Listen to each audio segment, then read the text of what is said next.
When I first started the company, I wanted a less corporate environment, and I envisioned a workplace that was something like when I used to get together with my friends in junior high school and high school to play Dungeons and Dragons. We just all waited for the weekend to roll around so we can play games, and then we played games all weekend and lived off of almond joy bars and Cheetos. You couldn't tear us away from playing games, and that's the kind of environment I wanted to create. Somehow he found me and called me up, and we talked, had these long, multiple-hour conversations about the game business. And after several of these, I remember mentioning to my wife, I wonder if he's going to start a game company.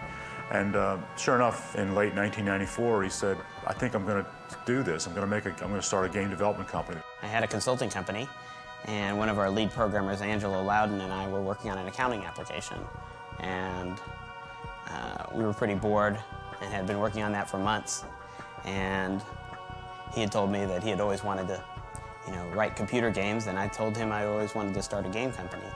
And by the morning, we were banging out the code for a tank game, which never got produced, but that's how the company got started. Within a few months of starting, we had narrowed down what we were going to do, the game would be, and I think it was a strong idea, the idea of merging the best of real-time strategy with the best of turn-based strategy into kind of a hybrid. So I think we had a great idea at that time, and then it was just a question of finding the people and making it all come together.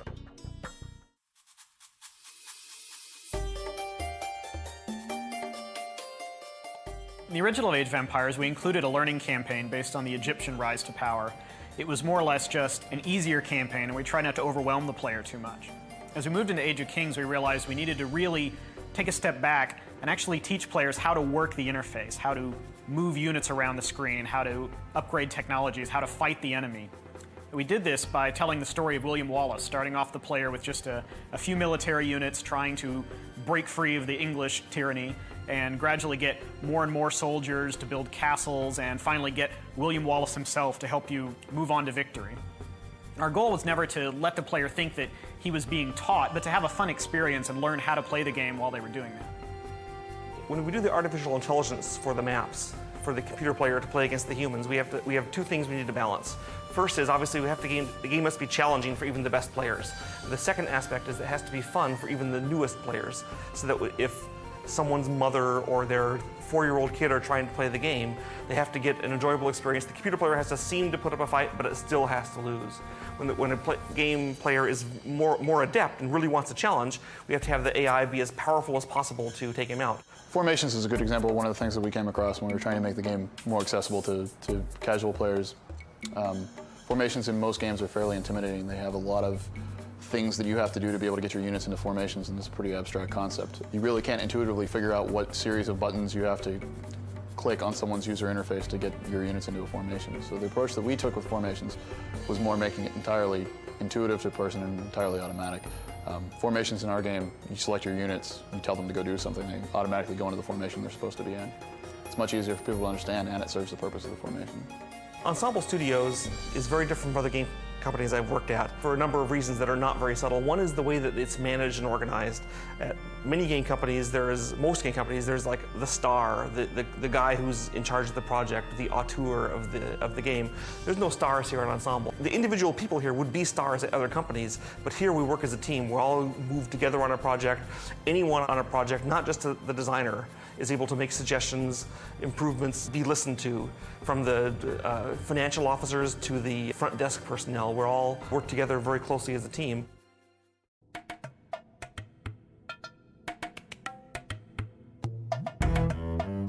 One of the things that people think of when they think about games is they think about the fun that goes into the game, getting the game in the box and out on the shelf for people to start playing. But in reality, it takes 2, 3, sometimes even 4 years to develop a game. It takes us about 24 months to actually put together a major release like Age of Empires 2. We had a lot of people work on Age 2, upwards of 40 people, I think, at one point, over 10 programmers. That's a pretty big entourage of programmers to kind of corral and work together, particularly when we were all pretty well versed in the engine and everybody could do a lot of different things. It was kind of a juggling match sometimes to figure out which person got which tasks. But then at the same time, we had a couple of tasks that were really only good and suited for one person because of all the experience built up. So I think we did a really good job on the project management of keeping the tasks flowing and keeping everybody busy. And again, I think that all comes from the communication and cooperation and respect that we all share as Ensemble employees.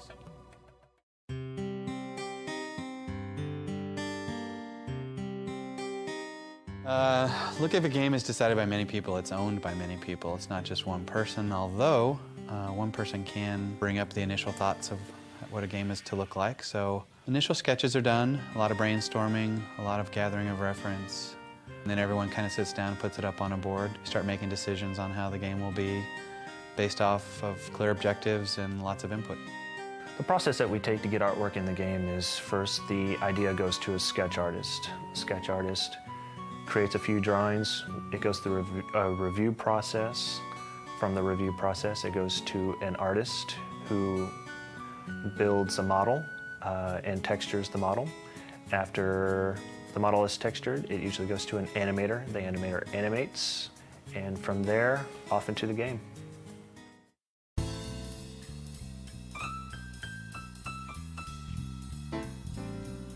We try to make the music act as a mood setter more than a focal point in the game. We feel that it's secondary to the sound effects. The sound effects give you a lot of information as to what's going on, and we try to complement that rather than overpower it. Traditionally, we use a lot of synthesizers and samplers to achieve our sound, but more recently we've started involving a lot of acoustic type instruments, bringing in as much percussion as we can find. Whenever we're out at a store, doesn't matter if it's on an official trip or not, we find things, we bring them in. We might not even know how to use them, but that doesn't matter. As long as we can make interesting sounds with them, they serve a purpose. To me, the best compliment is when someone says that they put our game CD in their car to listen to the music. So while we try to keep it as a background thing, as more of a mood setter in the game, it's great that people feel like they can take it away and listen to it on its own.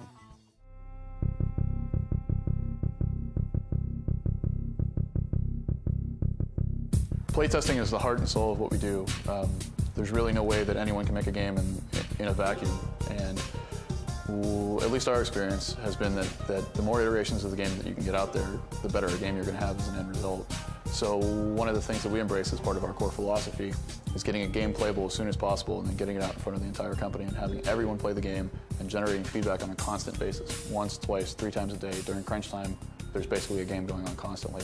And we mirror this as we go out. And when you begin the game, you may have a small core of your team playing this game and getting that kind of feedback. When we get a little bit more involved in the process, then the entire company is playing the game.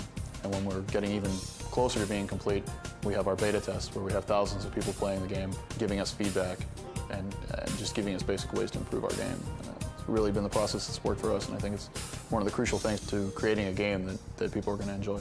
I basically know a game is ready personally when the vast majority of the people in the company who are playtesting it, as well as the feedback from our outside playtesters, is very positive.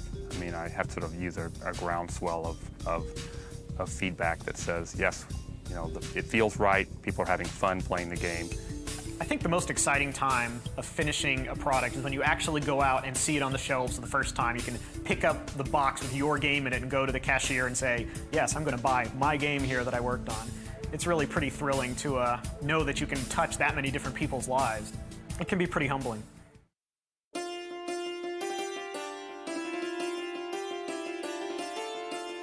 difference between Ensemble Studios and other game companies that I've worked for has been profits, for one, and profits means that you can spend money on nice equipment and beautiful offices, and you have R&D budgets, and you have the best equipment.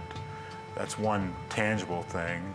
I think the most important intangible is the way we really try to take care of people. We're really people-oriented. A lot of companies talk about their people or being their number one asset, et cetera. But I think Tony Goodman, as our president, has really made that an important focus. He really is concerned about the people working here. I wouldn't really compare Ensemble Studios management to other companies. What I would say, though, is that we really have a well-seasoned management team that has great business acumen.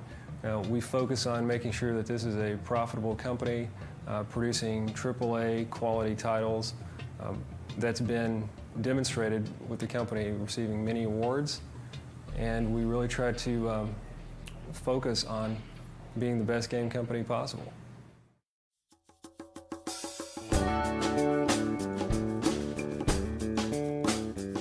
future for Ensemble Studios is an interesting question. People ask me all the time when I'm traveling about that kind of question. But I mean, they're usually thinking of 5 or 10 years out, and I tell them we only need to know what's going on 2 years from now or 3 years from now, because that's when our next game will be done, and we got to be sure that the next game will be successful when it comes out in 2 years or 1 year or 3 years. So I generally don't think in a horizon larger than that.